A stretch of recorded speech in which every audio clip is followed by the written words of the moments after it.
স্বাগত কুডুলের রান্নাঘরে সবাইকে। সবজি নুডলস কার না পছন্দ, আর শীত মানে সবজি নুডলস সবারই পছন্দ। আর বেশি কথা বাড়াবো না, আজকে দেখাবো কিভাবে আমি সবজি নুডলস রান্না করছি। সবাই অবশ্যই সবজি নুডলস পছন্দ করি কম বেশি, আর শীত মানেই সবজি নুডলস। সবজি নুডলস ছাড়া জমেই না, বিকালের নাস্তা বলো আর সকালের নাস্তা বলো, খুবই ভালো লাগে। চলো কথা আর বাড়াবো না, চলে যাই রান্নাঘরে। কি কি লাগতেছে দেখাচ্ছি। আমি এখানে সব কিছু নিয়ে নিচ্ছি, দেখতে পারতেছো। 3টা গাজর, একটা টমেটো, 2টা পেঁয়াজের কালি, একটা আলু, মটরশুঁটির সাথে আর আছে ফুলকপি। এগুলো দিয়ে আজকে আমি রেসিপিটা তৈরি করব। সবগুলো সবজি আমি দেখে নিয়েছি, এগুলো সবগুলো আমি ধুয়ে এখন কেটে নিয়েছি। আর এখানে সবগুলো আলু, মটরশুঁটি, সিম, পেঁয়াজের কালি, গাজর, ফুলকপি, টমেটো। এখন আমি একটা কড়াইতে পানি দিয়ে দিচ্ছি আগে থেকেই, আর এখন সবগুলো অল্প অল্প করে সেদ্ধ করতে দিয়ে দিব। আর এখন আমি সবগুলো একসাথে সেদ্ধ করতে দিয়ে দিচ্ছি, দেখতেই পারতেছো। আর সেদ্ধ করতে দিয়ে আমার 10 মিনিট টাইম লাগছে। আর তোমাদের পরিমাণ মতো তোমরা সবজিটা নিয়ে নিবে, যার যে সবজি থাকে সেই সবজি দিয়ে এই নুডলসটা তৈরি করা যায়। যাই হোক, আমি সেদ্ধ করার জন্য একটু লবণ দিয়ে দিচ্ছি উপর থেকে, আর একটু নাড়াচাড়া করে দিলাম। এদিকে আমার 10 মিনিট কমপ্লিট, আমার সবজিটা সেদ্ধ হয়ে গেছে। এখানে আমি দেখাই নিচ্ছি, আমি 3টা নুডলস ইউজ করছি, ডুডুস। আর এই যে এখন সেদ্ধ করে নিচ্ছি, সেদ্ধ হয়ে গেছে। সেদ্ধ করার পরে এই যে এরকমভাবে রাখছি, একটু শক্ত শক্ত, কারণ এটা নরম করা যাবে না, যেহেতু সবজিতে ব্যবহার করব। বেশি নরম করলে খেতে ভালো লাগবে না।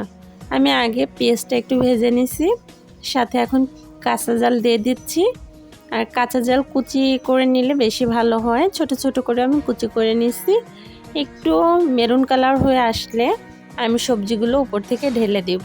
এই যে সবজির লুকটা এরকম আসছে, একদম সেদ্ধও না আর একদম কাঁচাও না, দেখতে একদম এরকম থাকবে। আর যখন মেরুন কালার হয়ে আসছে তখন আমি সবজিগুলো দিয়ে নাড়াচাড়া করে দিচ্ছি। আর যারা এখনও আমার চ্যানেলটা সাবস্ক্রাইব করেনি, অবশ্যই চ্যানেলটা সাবস্ক্রাইব করে দিও।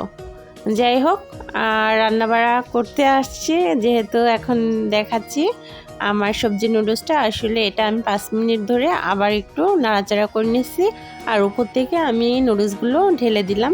আর নুডলসগুলো কিন্তু একটু শক্ত রাখতে হবে, নরম করলে কিন্তু খেতে একটুও ভালো লাগবে না। আর এভাবে আমি সবজিগুলোর সাথে নুডলসটা নাড়াচাড়া করে মিশিয়ে দিচ্ছি।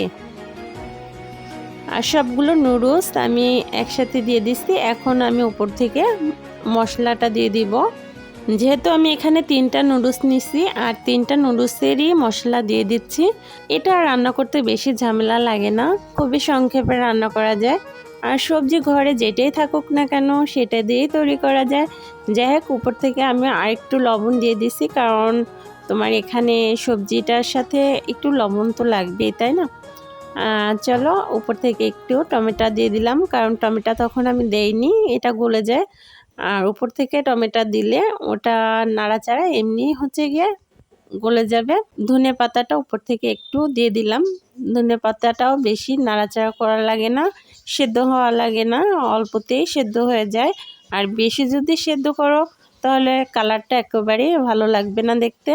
আমি আরেকটু নাড়াচাড়া করে নিচ্ছি। আমার রান্না প্রায় কমপ্লিট। এই যে দেখো, পুরো রান্নাটাই হয়ে গেছে। যাই হোক, এই যে আমার ডেকোরেশনটা এরকম হয়েছে। মাশাআল্লাহ, খাবারটা সত্যি অনেক সুন্দর হয়েছে। তোমরা যদি বাসায় তৈরি করো, বাইরের রেস্টুরেন্টের খাবার লাগবে না, এটা থেকে তোমরা বুঝতে পারবা কতটা সুন্দর আর মজাদার। যাই হোক, সবাই ভালো থেকো, আল্লাহ হাফেজ।